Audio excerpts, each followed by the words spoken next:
इकडे सगळे डायनिंग एरियात जमतच होते की अग्नेयही सियाचा हात पकडून लिफ्टच्या बाहेर आला. तशा सगळ्यांच्या नजरा आपोआप त्या दोघांवर गेल्या. त्या दोघांना असं हसत येताना बघून जिथे आजी आजोबा आणि सुवर्णाच्या ओठांवर समाधानाचं हसू पसरलेलं, तिथेच मोठे काका आणि आत्याचं तोंड नेहमी सारखं वेडावलं होतं. पण कोणाला कायच फरक पडतोय ना. त्यांचं तोंड वाकडं होऊ दे नाहीतर मोडून पडू दे, आपल्याला काय. अहो हात सोडा ना माझा, सगळे आपल्याकडेच बघत आहेत. इकडे सगळ्यांच्या नजरा बघून सिया अग्नेयकडे विनवणीच्या सुरात बघत बोलली. तो हात सोडत नव्हता म्हणून तिला खूपच अवघडून आलेलं. प्रिन्सेस घ्या. साहेबांची एकच नजर पुरेशी असते तिला शांत करायला. सडू राक्षस ह्यांना ना फक्त माझ्याकडे बघून डोळे वटारता येतात, बाकी काही नाही. अरे पण इथे मला लाज वाटते त्याचं काय. बाकीच्यांचं तर सोडा, पण समोर आजोबांसमोर हे असं मिरवणं शोभा दिसतं का. पण हा खडूस याचा विचार का ना करेल. ह्यांना एखादा प्रोजेक्ट आणून द्या, त्यावर ह्यांच्या विचारांची गाडी बेभान पळत सुटेल.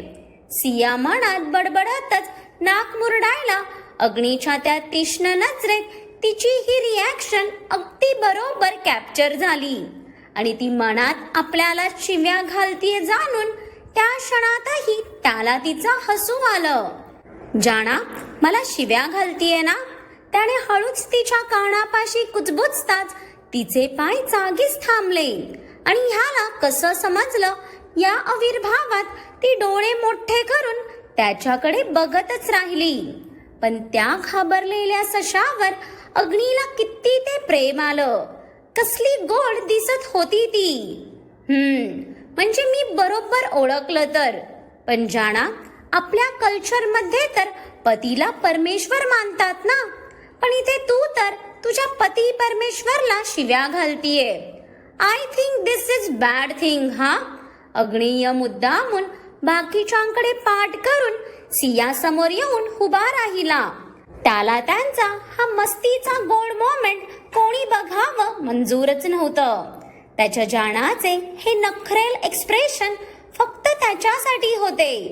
अहो काहीही काय बोलताय. मी का तुम्हाला शिव्या घालेन. मी तर तुम्हाला फक्त बडबडत होते, ते पण तुम्ही तुमची मनमानी करता म्हणून. त्याच्याकडून पती परमेश्वर अँड ऑल असे मोठे मोठे डायलॉग बोलल्यावर इथे सियाला तर आपण कोणता मोठा गुन्हा केला की काय असंच वाटून गेलं. पण तिच्या चेहऱ्याचा तो उडालेला रंग बघून इथे अग्नियाला त्याचं हसू आवरताच येत नव्हतं. त्याच्या त्या डायलॉगवर मॅडमची सिट्टी बिट्टी गुल झालेली. जाना जर तुला आवडत नसेल तर मी आजपासून माझी मनमानी अजिबात करणार नाही. I promise. मग तर चालेल ना तुला. त्याच्या बोलण्यापेक्षाही त्याच्या नजरेतला अर्थ समजून सियाने लाजून नजर झुकवली. तो कोणत्या मनमानीचं बोलतोय हे कळायला तिला अजिबात टाइम लागला नाही. पण खरंच ती गोडवाली मनमानी त्याने केली नाही तर तिला तरी चालणार होतं का. अहो तिला तर काय बोलू तेच समजेना. त्याच्याकडे बघण्याचीही तिला जणू लाज वाटत होती. आन्सर मी जाणा, चालेल ना तुला. त्याने तिची हनुवटी वर उचलून तिचं लाजरं रूप मनात भरलं. तिच्या रूपावर चढलेला त्याच्या प्रेमाचा रंग त्याला नेहमीच वेड लावायचा. अहो आपण या टॉपिकवर नंतर बोलू ना.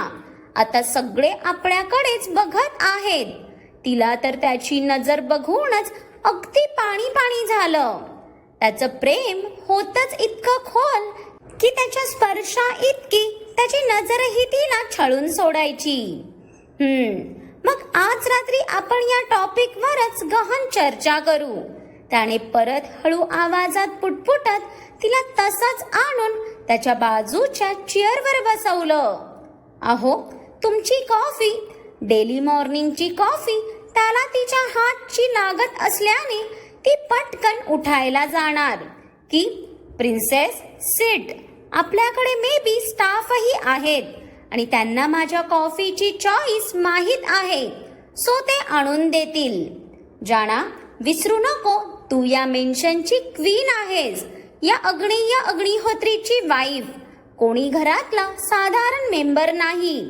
त्यामुळे आय थिंक माझी क्वीन ऑलरेडी मोर असल्याने तिला कोणासाठी ते बनायची गरजही नाही.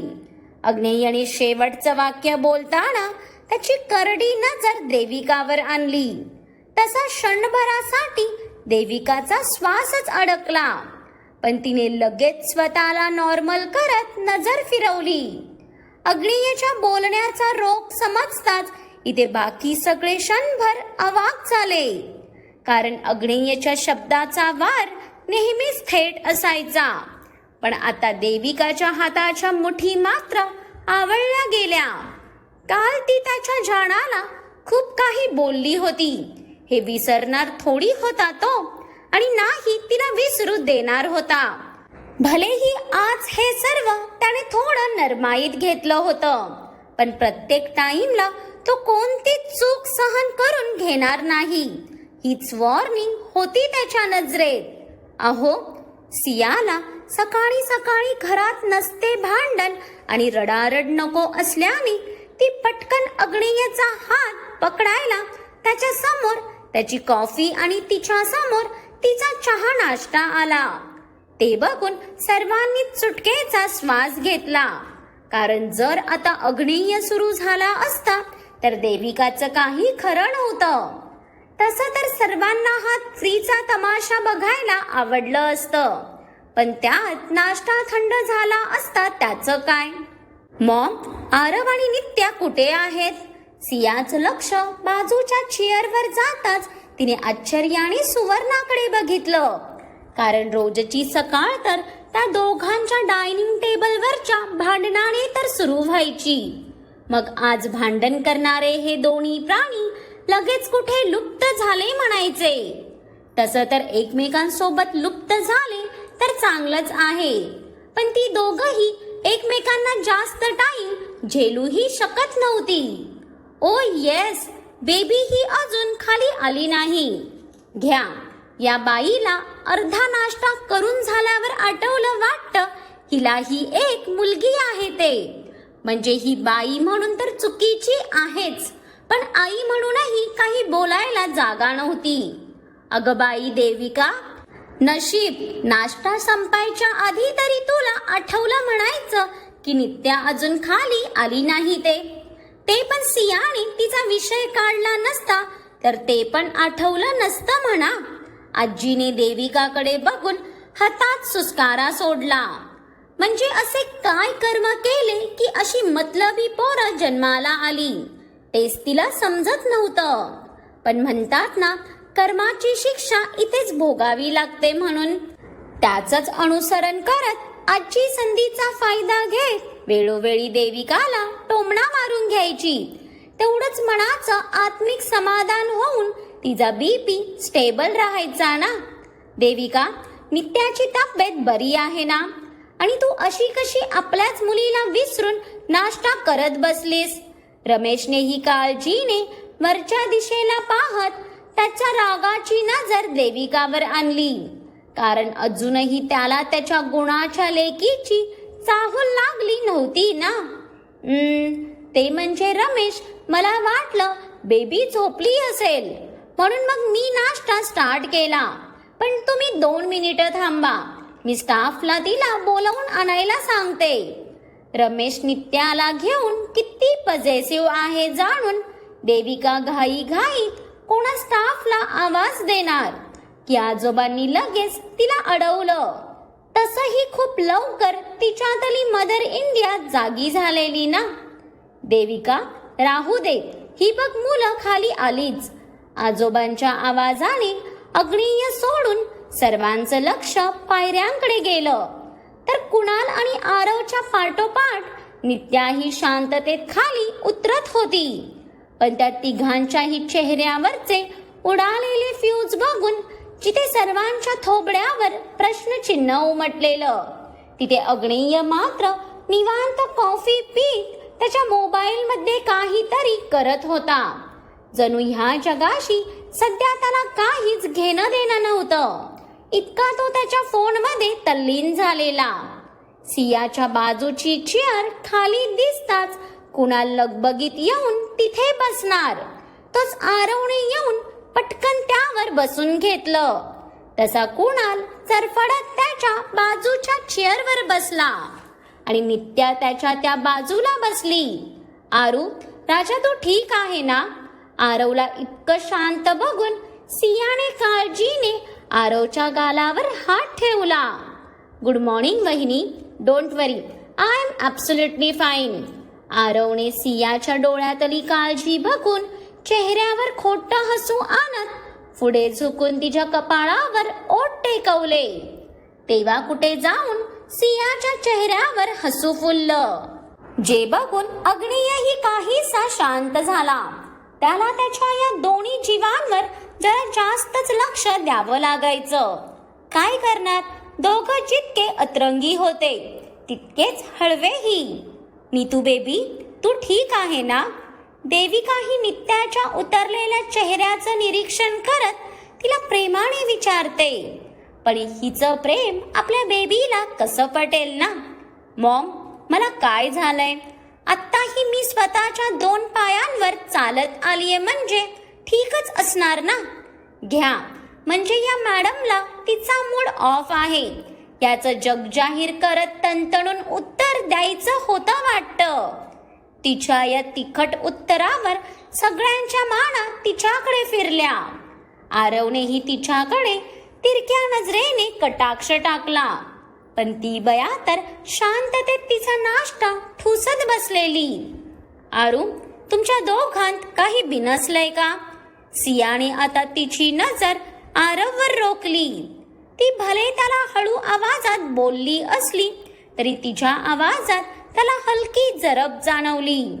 वहिनी, आता तिच्या बिनसलेल्या मूडचं कनेक्शन तू माझ्या बरोबर जोडणार का? आरवला खरं तर सियाने त्याची चोरी पकडली कशी याचं आश्चर्य वाटलं, पण त्याने तसं चेहऱ्यावर दाखवलं नाही. आरव, मी तिच्या मूडचा तुझ्याशी नाही तर तुझ्या बिनसलेल्या मूडचं तिच्याशी कनेक्शन जोडत आहे. कारण हे तुमच्या दोघांचं नेहमीचं आहे. तुमचं एकमेकांसोबत काही बिनसलं तरच तुमच्या दोघांचा मूड असा स्पॉईल होतो. आणि नित्याकडे बघूनच कळत आहे ती रडलीये म्हणून. आरू, राजा तू तिला रागवला का? सियाच्या शेवटच्या प्रश्नावर आरवचंही लक्ष नित्यावर गेलं. तर तिचे हलके सुजलेले डोळे बघून त्यालाही कसं तरीच झालं. रागात सकाळी तो तिच्याशी खूपच रूढ वागलेला आणि ह्याची जाणीव नंतर त्याला झालीही होती. पण माती खाऊन झाल्यावर आता कायच बोलणार होता ना तो. घ्या, इथे हिला माझ्या मनातलं समजत नाही म्हणून मला रडायला पाहिजे. तिथे ही बायाच रडत बसलीये. आता माझ्या झालेल्या ब्रेकअपचा सदमा हिला जास्त बसलाय, त्यात माझी काय चूक? कधी कधी तर मलाच प्रश्न पडतो त्या श्रीच्या सोबत हिचं मागच्या जन्माचं काही नातं होतं की काय? आरवला तर कुठे जाऊन डोकं आपटू असं झालेलं. या मोहमायाच्या दुनियेचा अगदी वीट आलेला त्या लेकराला. वहिनी, तुझं झालं असेल तर निघायचं का आपण? आरवच्या घशाखाली आता नाश्ताही जाईना. त्याचा परत वैतागलेला आवाज बाहेर पडताच इथे खाणाऱ्याने त्याने कान टवकारले. त्याच्याकडे बघत नसली तरी त्याची प्रत्येक गोष्टीवर तिची अगदी बारीक नजर होती. काय करणार, दिल के हाथों मजबूर होती ती. जायचं म्हटल्यावर कुणालाही खुश झाला. तो जाता येता सिया आणि आरव बरोबर असल्याने त्याला तिच्याशी कारमध्ये तरी थोडंफार बोलता यायचं. आरव, आज प्रिन्सेस माझ्यासोबत येईल. सिया काही उत्तर देणार की मध्येच अग्नियने बॉम्बच टाकला. सिया अग्निय बरोबर चालली ऐकून कुणालने रागात लगेच नजर झुकवली. काय? पण का? आज तुझा रॉकी नाही आहे का? पण इथे सिया सोबत नाही येणार ऐकूनच अग्नेयची इन्स्टंट रिॲक्शन बाहेर आली ना. पण त्याच्या या रिॲक्शनवर सियाने तिचा हसू दाबत पटकन तिच्या तोंडावर हात ठेवला. अग्नेय आणि रॉकीच्या जोडीचा कधी कधी तिलाही तर हेवा वाटायचा, कारण अग्नेय सियापेक्षा जास्त टाइम रॉकी बरोबरच असायचा ना. अग्नेयने मात्र आरवकडे बघून काहीशा रागात भुवई उंचावली. तसा आरव चपापला ना. म्हणजे ते भाई, तू नेहमी रॉकीदा बरोबर जातो ना, म्हणून विचारलं मी. अग्नेयला चिडलेलं बघून आरवने मनातच स्वतःच्या डोक्यात टपली मारून घेतली. म्हणून हिच्याशी मला सकाळी सकाळी भांडायचं नव्हतं. काय करू, हिच्याशी भांडण झाल्यावर माझा मेंदू काम करणंच बंद करतो. पण हिला त्याचं काही आहे का बघा. मॅडम तर जन्माच्या उपाशी असल्यासारख्या खुशाल गिळत आहेत. आरवला तर आता मनोमन स्वतःच्या नशिबाचं रडू यायला लागलेलं. आरव, मला असं वाटतं तुझी वहिनी माझी वाईफ आहे आणि लिगली आणि ऑफिशियली तिच्यासोबत टाइम स्पेंड करायचा मला पूर्ण हक्क आहे. आता त्यासाठी ही तुझी परमिशन घ्यावी लागेल का मला? अग्नेयची ती करडी नजर बघून आरवच्याही कपाळावर आट्या आल्या. पण सियाला मात्र त्याचा असं बेधडक सर्वांसमोर बोलण्याने कुठे तोंड लपवू असं झालं. तिने तर तिची रिॲक्शन लपवत खालीच बघून घेतलं. भाई, उगाच हक्काच्या वगैरे गोष्टी करू नको बरं. नाहीतर इथे सगळ्यांनाच माहित आहे वहिनीवर सर्वात जास्त हक्क आणि प्रेम फक्त माझा आहे. हो की नाही वहिनी? आरवने इवलूस तोंड करून अपेक्षेने सियाकडे बघताच सियाची नजर आगतिकतेने अग्नेयकडे आली. तिला तिच्या गुणाच्या बाळाला नाही बोलायला कसं जमणार होतं ना. व्हॉट जाना, डोंट यू डेअर. ओके, तो तुला इमोशनल करतो आणि तू लगेच होते देखील. उगाच त्याचे नसते लाड करू नको. सियाला परत आरवला पाठीशी घालताना बघून अग्नेयचं तोंड आता लगेच अकसलं ना. म्हणजे त्याला त्याच्या बायको बरोबर प्रायव्हसी ही भेटत नाही म्हटल्यावर त्याचं चिडणं स्वाभाविकच होतं. अहो, लाड काय त्यात, लहान आहे ना तो. आपण त्याला आपल्या सोबत घेऊन जाऊ. ठीक आहे आरव? सिया आरवच्या डोक्यावर हात फिरवत त्याला कुरवाळत बोलली. पण तिच्या या वाक्यावर अग्नेयच्या नाकातोंडातून धूर यायचा बाकी राहिलेला. लहान? कुठल्या अँगलने तुला हे कार्ट लहान दिसतंय सिया? ह्याच्या वयात ह्याच्या आजोबांच्या आणि माझ्या पत्रात 3 पोरं होती. आजीने तर आरववरही पंच कसला. मग यात माझी काय चूक आजी? आजोबाच तेव्हा जोशात होते, मग तू मला काय ऐकवतीये? त्यांना ऐकव ना. तसही इतकी घाई करून त्यांना कुठे वनवासाला जायचं होतं. आरव रागात ओघात बोलून गेला खरा, पण पुढच्या सेकंदाला त्या डायनिंग एरियात पूर्ण सन्नाटा पसरला. मग आता बाकी सगळ्यांचे एक्सप्रेशन बघायचे असतील तर पुढच्या भागाची आवर्जून वाट पहा. आणि आजचा भाग आवडला असेल तर लाईक आणि कमेंट करून कळवा आणि खूप साऱ्या लोकांसोबत शेअरही करा. आणि ज्यांनी माझ्या चॅनलला सबस्क्राईब केलं नाही त्यांनी फक्त वाचून जाऊ नका रे, सबस्क्राईबही करा आता.